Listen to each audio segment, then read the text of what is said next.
Kindly আচ্ছা, আপনি খুব আমাদের খুব ভালো। শুনছি আমরা আপনাকে। প্রথমে ধন্যবাদ জানাই আমাদের সাথে আসার জন্য। আপনি আমাদের এই আগামী ফেব্রুয়ারির আমাদের যে কর্মসূচি, এই কর্মসূচি নিয়ে যদি কিছু বলেন আর কি সবাইকে। আচ্ছা, আমরা দীর্ঘদিন পরে বোধহয় এরকম একটা কর্মসূচি দিতে আমরা বাধ্য হচ্ছি, কারণ আজকে বাংলাদেশের যে দুরবস্থা, এই বাংলাদেশে সমস্ত মানে বাংলাদেশ জুড়েই যেন মনে একটা আতঙ্ক সৃষ্টি করে দিয়েছে, এবং সেখানে একের পর এক আমার আওয়ামী লীগ নেতা কর্মীকে হত্যা করা, তাদের বাড়িঘর লুটপাট, পুড়িয়ে দেওয়া, আমাদের হিন্দু, বৌদ্ধ, খ্রিস্টান কেউ রেহাই পাচ্ছে না, তাদের উপরে হামলা, এমনকি ওলামা মাশায়েখ, তারপর আমাদের মাজার শরীফ, বিভিন্ন মসজিদ মন্দির সেগুলো তারা ছাড়ছে না। মানে চরম ভাবে মানবাধিকার লঙ্ঘন করে যাচ্ছে, তার উপর রাষ্ট্র চালাতে সম্পূর্ণভাবে ব্যর্থ। এমনকি প্রত্যেকটা জিনিসের দাম বেড়ে গেছে। আমরা এই জুন মাসের 30 তারিখে 7,97,000 কোটি টাকার বাজেট দিয়ে আসলাম, অথচ 4-5 মাসও গেল না, টাকা নাই, পয়সা নাই। এমনকি আমাদের সোশ্যাল সেফটি নেটের যত কাজ, বয়স্ক ভাতা, বিধবা ভাতা, প্রতিবন্ধী ভাতা সব বন্ধ করে দিয়েছে। মুক্তিযোদ্ধাদের উপর চরম অবমাননা, তাদের ভাতা বন্ধ।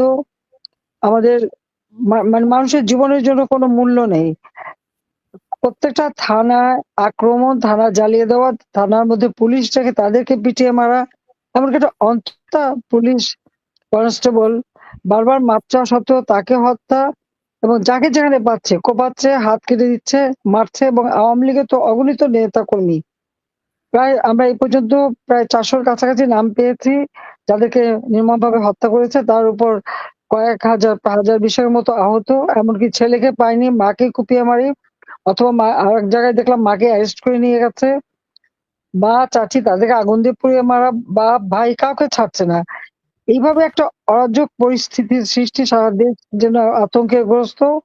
তার উপর আবার মরার উপর খাড়াগা, প্রত্যেকটা জিনিসের দাম যেমন বেড়েছে, তারপর আবার ভ্যাট, ট্যাক্স, সারচার্জ দিয়ে মানুষের পকেট খালি করা। একদিকে জনগণের উপরে ট্যাক্স বসাচ্ছে, অপরদিকে আমাদের সেই সুদখোর ক্ষমতা দখল করে ইউনূস সাহেব সবার উপরে ট্যাক্স বসাচ্ছেন। আবার সবাইকে বলে ট্যাক্স দিতে। বাবা, তুমি নিজে ট্যাক্স দাও না, আবার অন্য ট্যাক্স দিতে বলো, এটা কোন ধরনের কথা? একটা লজ্জা বললেও তো একটা কথা থাকে। সাধারণ মানুষ ট্যাক্স দেবে, আর ব্যবসা বাণিজ্য তো সবার বন্ধ। 26 বিলিয়ন আমাদের রিজার্ভ রেখে আসলাম, অথচ এলসি খুলতে দেয় না। একের পর এক ইন্ডাস্ট্রি বন্ধ হয়ে যাচ্ছে, অনেক ইন্ডাস্ট্রি আগুন দিয়ে পুড়িয়ে দিয়েছে। আর আওয়ামী লীগের নেতা কর্মীদের যা ছিল, ব্যবসা প্রতিষ্ঠান, ঘর বাড়ি, সবই তো।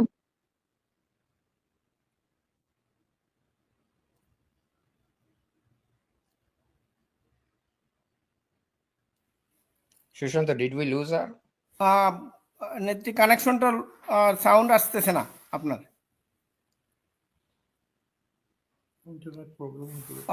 নেত্রী বলছিলেন ওনার নেটওয়ার্ক একটু সমস্যা, তো আমরা অপেক্ষা করছি, দেখি। আচ্ছা, আমরা অপেক্ষা করি। নেত্রী, আপনার সাউন্ডটা লস্ট।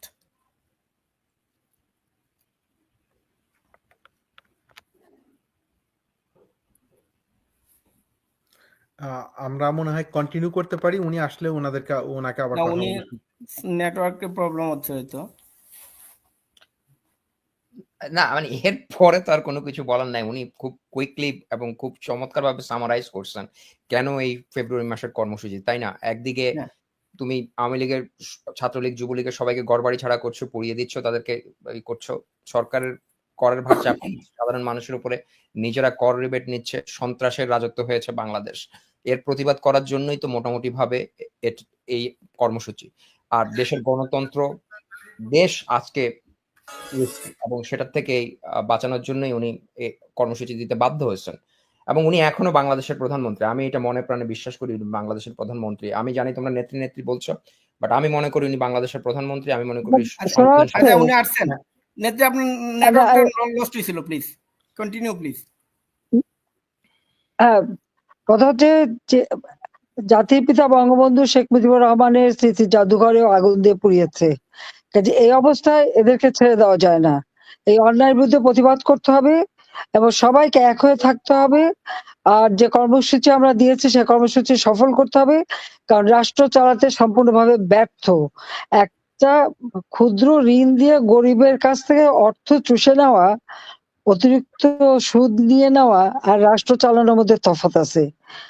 আজকে তারা যে সরকার চালাচ্ছে ইউনূস সাহেব, তাতে মনে হচ্ছে যে রাষ্ট্র চালাতে না, জনগণের সম্পদ লুটপাট করতে ক্ষমতায় এসেছে। আর তাদের সব থেকে বড় শত্রু হয়ে গেছে আওয়ামী লীগ। ছাত্রলীগ ব্যান্ড করে, ছাত্রলীগ ব্যান্ড করবার সে কে? অসাংবিধানিক ভাবে অস্ত্র অর্থ দিয়ে চক্রান্ত করে দখল করেছে। এখানে অন্য কিছু না, সে দীর্ঘদিন ধরে ক্ষমতার লিপ্সা, তার ক্ষমতার লোভের আগুনে বাংলাদেশ জ্বলছে। এই ক্ষমতার লোভের আগুনে আজকে বাংলাদেশ জ্বালিয়ে পুড়িয়ে ছারখার করে দিচ্ছে। সাধারণ মানুষ, খেটে খাওয়া মানুষ, দিনমজুর, তাদের কোনো আয় রোজগারের ব্যবস্থা নেই। এক বেলা খাবার পায় না একটা দিনমজুর যা কামাই করে। আওয়ামী লীগ আমলে তো এই অবস্থা ছিল না। আওয়ামী লীগ আমলে একজন দিনমজুর যে টাকা কামাই করতো তাতে তার সংসারের খরচ চালিয়েও তার হাতে টাকা থাকতো। এখন আর সেই দিন নাই। আজকে কৃষক সার পায় না, সেচ পায় না, বিদ্যুৎ পায় না। আজকে শ্রমিক কর্মহীন হয়ে পড়ছে, একের পর ইন্ডাস্ট্রি পোড়ানো, অথবা তারা পুড়িয়ে দিচ্ছে অথবা বন্ধ হয়ে যাচ্ছে। ব্যবসায়ীরা ব্যবসা করতে পারছে না। সাংবাদিকদের উপরে চরম অত্যাচার, হাজার খানেক সাংবাদিক চাকরি হারিয়েছে। এর ভিতরে কারাগারে বন্দী, অনেকের উপর জুলুম, তাদের এমনকি তাদের অ্যাক্রেডিটেশন কার্ড পর্যন্ত কেড়ে নেওয়া হয়েছে। দেখা যাচ্ছে পুলিশের উপর সব থেকে বেশি অত্যাচার। সে পুলিশ আগুন দিয়ে পুড়িয়ে মারা, হাত কেটে ফেলা, পা কেটে ফেলা, পা বেঁধে ঝুলিয়ে রাখা, কসাইখানায় যেমন পশু হত্যা করে, পশু কোরবানি করে যখন ঝুলিয়ে রাখে, ঠিক সেইভাবে মানুষকে ঝুলিয়ে রাখা। এই ধরনের অনাচার আর কত চলবে? মানুষ শান্তিতে নীরবে থাকতে পারে না। চুরি ডাকাতি ছিনতাই প্রতিনিয়ত, এবং যে যখন খুশি যাকে খুশি তাকেই মারবে, কেউ কথা বলতে পারবে না। বাক স্বাধীনতা বলে কিছু নেই, সমস্ত মিডিয়া তাদের কন্ট্রোলে। সংবাদপত্রের এবং সাংবাদিকতার কোনো স্বাধীনতা নেই। কথা বলেই তাদের উপরে জুলুম, এবং অনেক সাংবাদিক আজকে কারাগারে, ৬-৭ জনকে তো হত্যাই করেছে। এই যে আর আওয়ামী লীগের নেতা কর্মীরা তো তাদের মানে চরম শত্রু। অপরাধটা কি আমাদের? আওয়ামী লীগের অপরাধ কি? পিতা বঙ্গবন্ধু শেখ মুজিবুর রহমান এই আওয়ামী লীগ সংগঠন করে, এই আওয়ামী লীগকে নিয়ে এবং ছাত্রলীগ, আমাদের সেই রাষ্ট্রভাষা বাংলা, মাতৃভাষা, কথা বলার অধিকার আদায়ের জন্যই ছাত্রলীগ প্রতিষ্ঠা করেছিলেন। আজকে সেই ছাত্রলীগ প্রত্যেকটা আন্দোলন সংগ্রামে অগ্রণী ভূমিকা পালন করেছে, এবং আওয়ামী লীগ সংগঠনই তো জাতির পিতার সবথেকে শক্তিশালী সংগঠন এবং বাংলাদেশের সবথেকে পুরনো সংগঠন। আর সেই সংগঠনের উপরে হামলা করে মনে করছে আওয়ামী লীগ একেবারে হত্যা করে শেষ করে দেবে। আওয়ামী লীগ কোনো পরগাছা না। আওয়ামী লীগ কোনো অবৈধভাবে ক্ষমতা দখলকারীর পকেট থেকে বের হয়নি। আওয়ামী লীগ এদেশের মাটি মানুষের সংগঠন, এবং মাটি মানুষের কথা বলেই আওয়ামী লীগ গড়ে উঠেছে। আওয়ামী লীগ গড়ে উঠেছে বাংলাদেশের সাধারণ মানুষের অধিকার প্রতিষ্ঠার জন্য, এবং সেটা আমরা প্রমাণ করেছি। জাতির পিতা বঙ্গবন্ধু শেখ মুজিব দেশ স্বাধীন করে দিয়েছেন, এবং মাত্র ৩ বছর ৭ মাসের মধ্যে বাংলাদেশকে তিনি স্বল্পোন্নত দেশে উন্নীত করে গিয়েছিলেন। ১৫ই আগস্ট ১৯৭৫ সাল আমাদের জাতীয় জীবনের সব থেকে কলঙ্কময় একটা অধ্যায়, যেদিন জাতির পিতা বঙ্গবন্ধু শেখ মুজিবুর রহমানকে নির্মমভাবে হত্যা করে। একই সাথে হত্যা করে আমার মা, আমার ৩ ভাই, ভ্রাতৃবধূ, আত্মীয় পরিবার পরিজন সহ ১৮ জন সদস্যকে। আমি সকলে আত্মার মাগফিরাত কামনা করি। ঠিক ওই ৭৫ সালের ৩রা নভেম্বর কেন্দ্রীয় কারাগারে জাতীয় ৪ নেতাকে নির্মমভাবে হত্যা করে। আমি তাদের আত্মার মাগফিরাত কামনা করি। লাখো শহীদের রক্তের বিনিময়ে আমরা স্বাধীনতা পেয়েছি। ৩০ লক্ষ মানুষ শহীদ হয়েছে। ২ লক্ষ মা বোনের উপর পাশবিক অত্যাচার হয়েছে। আলবদর রাজাকার আল শামস বাহিনী করে আমাদের বুদ্ধিজীবীদের হত্যা করা হয়েছে। নারীদেরকে ওই সেনা ছাউনিতে তুলে দেওয়া হয়েছে। যারা শাহাদাত বরণ করেছে আমি তাদের আত্মার মাগফিরাত কামনা করে কথাই বলবো যে বাংলাদেশ স্বাধীন, মুক্তিযুদ্ধের যে চেতনা, সেই চেতনা নিয়ে বাংলাদেশ গড়ে উঠেছে। বাংলাদেশ অসাম্প্রদায়িক চেতনার দেশ। ধর্ম বর্ণ নির্বিশেষে সকলে সমান অধিকার ভোগ করবে। প্রতিটি ধর্মীয় অনুষ্ঠান স্বাধীনভাবে পালন করতে পারবে। বাংলাদেশ শান্তির দেশ। প্রতিটি মানুষের জীবনে শান্তি এবং মানুষের জীবনের যে মৌলিক অধিকার, সে অধিকার নিশ্চিত করা, সেটাই আমাদের কাজ। আর আওয়ামী লীগই একমাত্র সংগঠন। 2008 সালের নির্বাচনে 233টা সিট পেয়েছিল আওয়ামী লীগ। তারপর থেকেই আওয়ামী লীগের বিরুদ্ধে চক্রান্ত শুরু। কিন্তু সেই সকল চক্রান্ত অতিক্রম করে আমরা পর 3বার, একটানা 4বার আমরা ক্ষমতায় এসেছি। কিন্তু আমরা যে ক্ষমতা এসেছি সেটা তো ব্যর্থ হয়নি।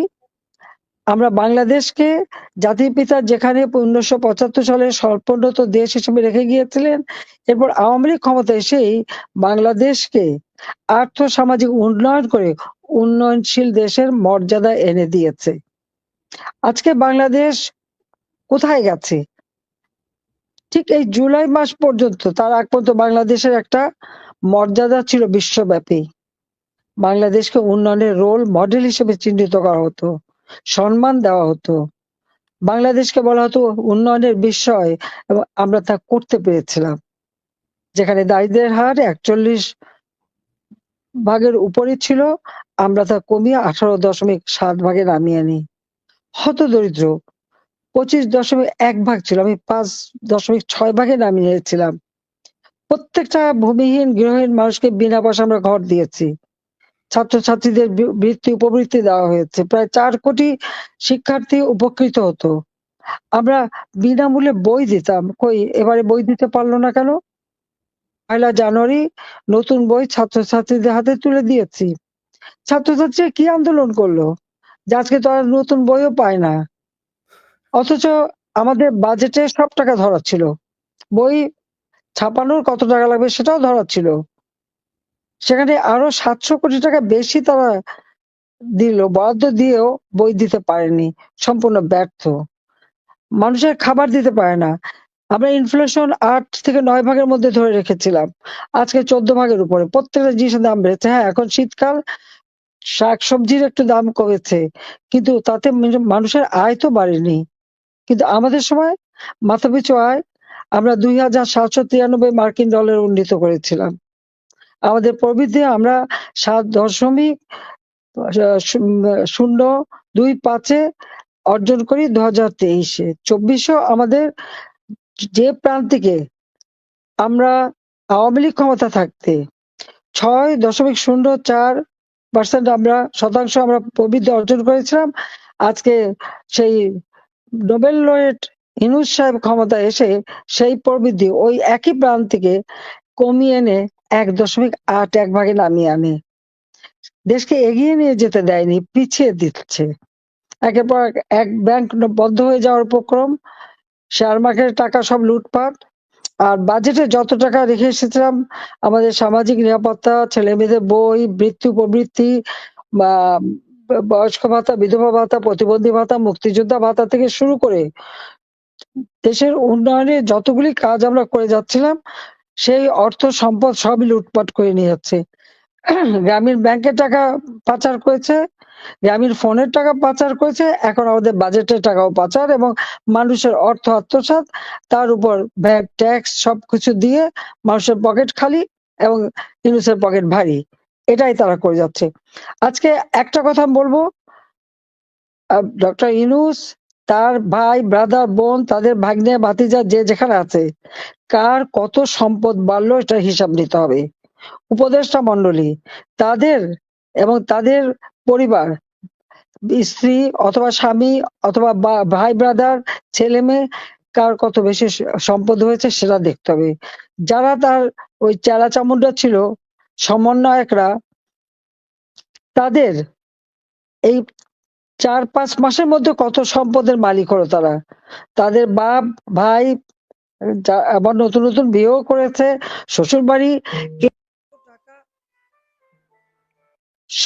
কত টাকা কামাই করলো, এই সব কিছু আজকে খোঁজ করে বের করতে হবে সবাইকে। আমাদের উপরে মিথ্যা আরোপ দেবে, মিথ্যা দোষারোপ করবে, আর নিজেরা একেবারে ধোয়া তুলসী পাতা হয়ে থাকবে, সেটা হয় না। কাজী সকলকে সজাগ থাকতে হবে। আর যে কর্মসূচি দিয়েছি এই কর্মসূচি এখানেই শেষ না, কর্মসূচি আরো অব্যাহত থাকবে। জানি এদের কোনো মানবিকতা বলে কিছু নেই, প্রতিনিয়ত মানবাধিকার লঙ্ঘন করে যাচ্ছে, মানুষের জীবন কেড়ে নিচ্ছে, মানুষের আহার, বাসস্থান, চিকিৎসা, শিক্ষার সব অধিকার কেড়ে নিয়ে যাচ্ছে। 1 কোটি পরিবারের জন্য টিসিবির কার্ড করে দিলাম, মাত্র 30 টাকা কেজিতে চাল কিনতে পারবে। 20 লক্ষ মেট্রিক টন চাল তো আমি রেখে এসেছি, তা চাল গেল কোথায়, কি করছে সেগুলি? যে আজকে চাল দিতে পারবে না, খাবার দিতে পারবে না, তাহলে ক্ষমতায় থাকা কিসের জন্য? শুধু নিজেরাই খাবে। ওই যমুনায় বসে বসে চর্বচর্য লেজ্জ পেয় নিয়ে সুখ করে খেয়ে যাবেন, আর আমাদের গরিব মানুষ ডাস্টবিনের কাছ থেকে খাবার কুড়িয়ে খাবে। এটা সহ্য করা যায় না। আমি অন্তত এটুকু বলতে পারি, আওয়ামী লীগ ক্ষমতা আসার পর অন্তত মানুষ এভাবে ডাস্টবিনের খাবার খেতে হয়নি। যে একবেলা খাবার পেত না, সে 2 বেলা 3 বেলাও খাবার পেত, সে ব্যবস্থা আমি করে এসেছিলাম। পুষ্টির নিশ্চয়তা আমি করেছিলাম।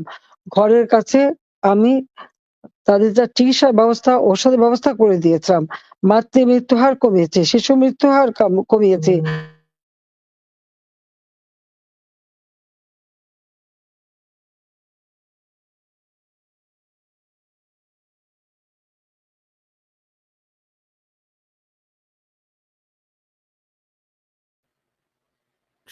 Sushant, I think we lost her again. আর ওনার নেটওয়ার্কের একটু সমস্যা ছিল। নেত্রী, আপনাকে লস করছি, আপনার সাউন্ড শুনছি না আমরা।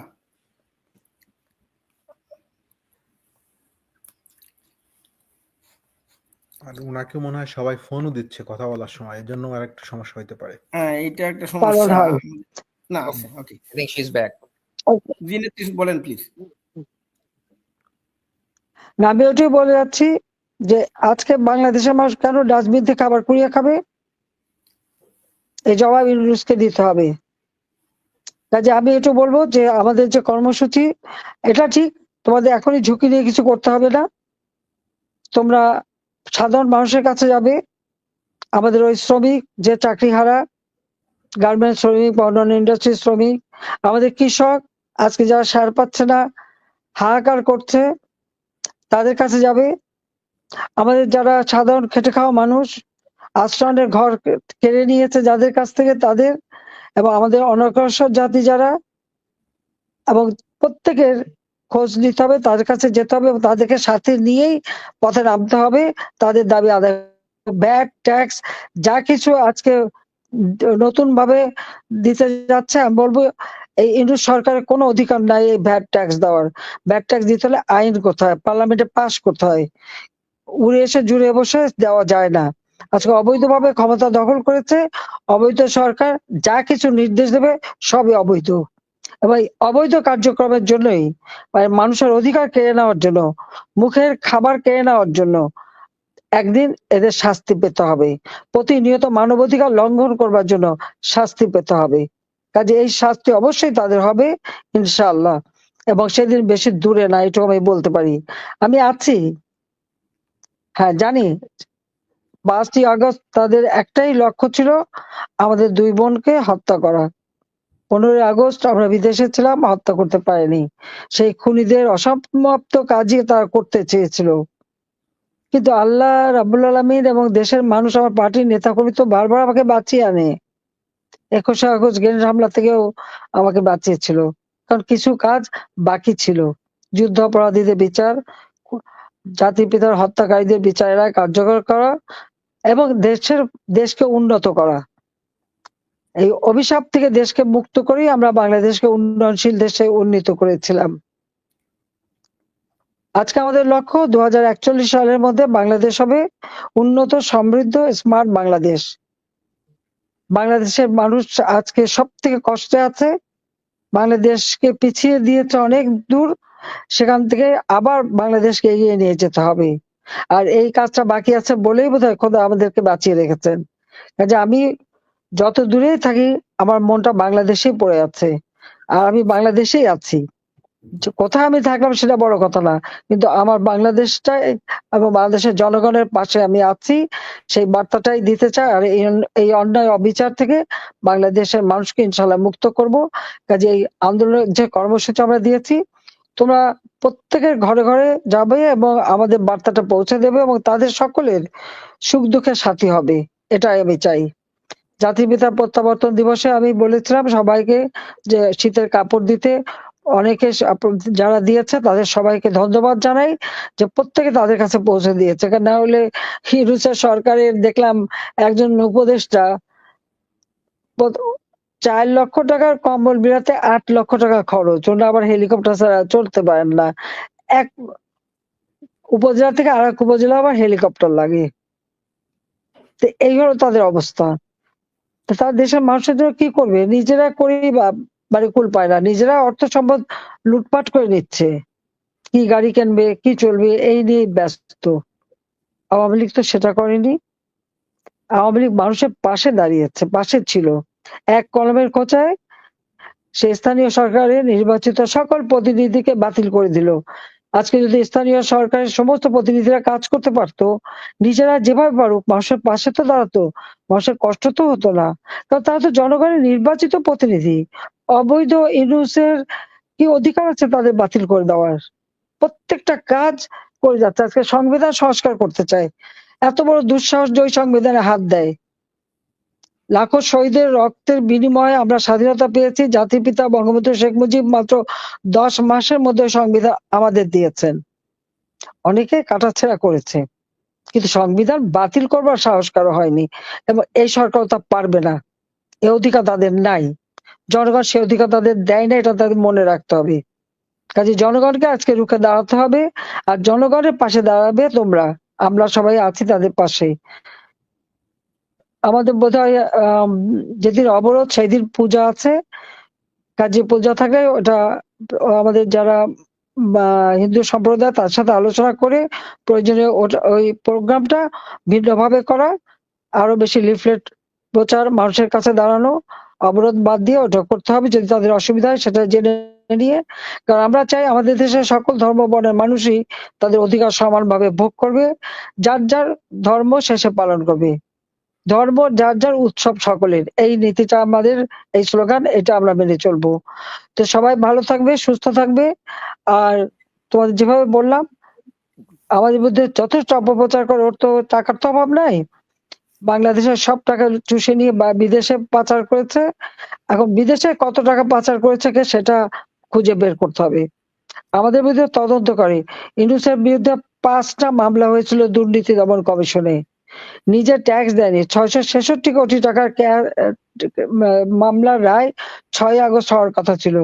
ক্ষমতা এসে সবার আগে নিজের মামলাগুলি উনি বাতিল করেছেন, যেটা করতে পারে না। রায়ের জন্য যে মামলা বসে আছে, এবং সে তো লেবার কোর্টে শ্রমিকের অর্থ আত্মসাৎ করে সাজাপ্রাপ্ত আসামি। সাজাপ্রাপ্ত আসামি ক্ষমতায় যে এখন বড় বড় কথা বলে।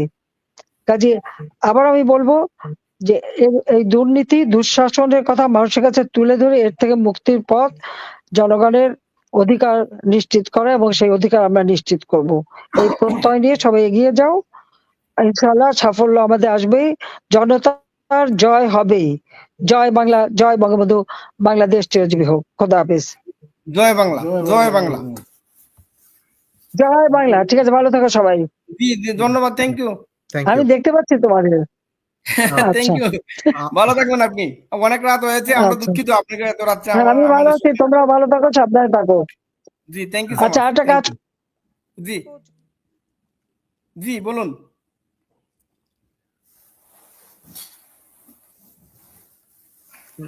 তালিকা বের করতে প্রত্যেক উপজেলা পর্যায় পর্যন্ত একটু তালিকা বের করো। জি করতেছি আমরা এটা। আওয়ামী লীগ সহ সহযোগী সংগঠন এবং 14 দলের নেতা জি কোন জেলায় এবং কোন উপজেলায় কোথায় কতজন কারাবন্দী আছে সেটা একটা তালিকা বের করতে হবে। আর মামলার হিসাবটা করতে হবে। ইনু যেভাবে করে তার বিরুদ্ধে শ্রমিকরা মামলা করেছে, প্রায় 168 জন শ্রমিক 10টা মামলা করেছে। সে বিদেশে হিসাব দেয় ওই 168টা মামলা। তো এখন আমাদের বিরুদ্ধে যত মামলা দিয়েছে আমরা ওই জন হিসেবে করব। যেমন আমার বিরুদ্ধে আছে মামলা হলো 100, এখন বোধহয় 100 কত 93 জন 95 জন এরকম 200 হয়ে ক্রস গেছে। করছে, 200 ক্রস তো করছে আপনার, 100 এর আগে শুনলাম যে 153, হ্যাঁ 200 ক্রস করছে আপনার নামে already। কয়টার খোঁজ পেয়েছো? 200টা 201 না, 250-র উপরে। তাইলে আমি পিছিয়ে আছি। না, আমার 256টা হিসাব, 256টা হিসাব আমি নিজেই পেয়েছি। এখন 256টা হিসাব মানে 256টা মামলা, ওটাই বলতে হবে যে 256টা মামলা, এবং আমার সাথে এক এক মামলায় যতজন করে আসামি, প্রত্যেকটা আলাদা আলাদা একটা মামলা হিসেবে হিসাব করতে হবে। আর আমি একটা মামলা- লোক বসাও, ওটা হিসাব বার করো। ওমি এক ভাই এক একটা আসামি মামলায় আছে আপনার সাথে। যতজন করে আসামি ততটা মামলা। ইনুস যেমন হিসাব করছে আমাদের ওইভাবে হিসাব করে বের করো কত হাজার মামলা হয় আর কত লক্ষ মানুষ আসামি, ওটা বের করো। এটা আন্তর্জাতিক ভাবে তুলে ধরতে হবে, জি ঠিক আছে? যেমন জি, আমাদের কালীগঞ্জ, ওখানে মামলা দিয়েছে, তাদের প্রায় 135 জন হচ্ছে এজাহারভুক্ত আসামি আর 5 থেকে 6,000 অজ্ঞাতনামা। তো এই সব ধরে এক একটা মামলা ধরতে হবে। 150 জন আসামি হলে 150টা মামলা, অজ্ঞাতনামা 5,000 হলে ওই 5,000টা মামলা। ওইভাবে মানে 5,000 150 মামলা, এইভাবে হিসাব করে বের করো, ঠিক আছে? জি এই দায়িত্ব দিলাম, কয়েকজনকে বসাও, থ্যাংক ইউ সো মাচ। আইনজীবীদের কয়েকটা বসাও। আর প্রত্যেকটা বাড়ি ইলেকশন, জি আমার থেকে তোমাদের বেশি রাত হয়েছে, আমার এখনো বেশি বাজে নেই। আর আমি 12টা পর্যন্ত কথা বলি সবার সাথে। তোমরা না, না, এইভাবে তাই। হিসাব করো, হিসাবগুলি বের করে দাও আমাকে, আচ্ছা এটা প্রচার আচ্ছা, করো যে কত মামলা দিয়েছে মামলাবাজ। ওই মামলাবাজের কত মামলা, নিজের মামলা প্রত্যাহার করে অন্যের বিরুদ্ধে মামলা দেয়, যাবে এটাও কোথায়, আসলে পার হবে জি, কোত্থেকে? ওটা ধরে রাখবো, ও ধরে শাস্তি দেবো, চিন্তা করো না, ঠিক আছে? ভালো থাকো, জি, খোদা হাফেজ। জি, জয় বাংলা, জয় আর বাংলা। যেটা বললাম ওটা করো। জি আচ্ছা, করতেছি। জি জয় জয় বাংলা, বাংলা, জয় বঙ্গবন্ধু। জয় বাংলা, স্লোগান দাও, স্লোগান দাও, জয় বাংলা, জয় বাংলা, জয় বাংলা, জয় বাংলা, জয় এই তো, বঙ্গবন্ধু। জয় বঙ্গবন্ধু। জয় জয় বাংলা। বাংলা। ওকে, খোদা হাফেজ। খোদা হাফেজ।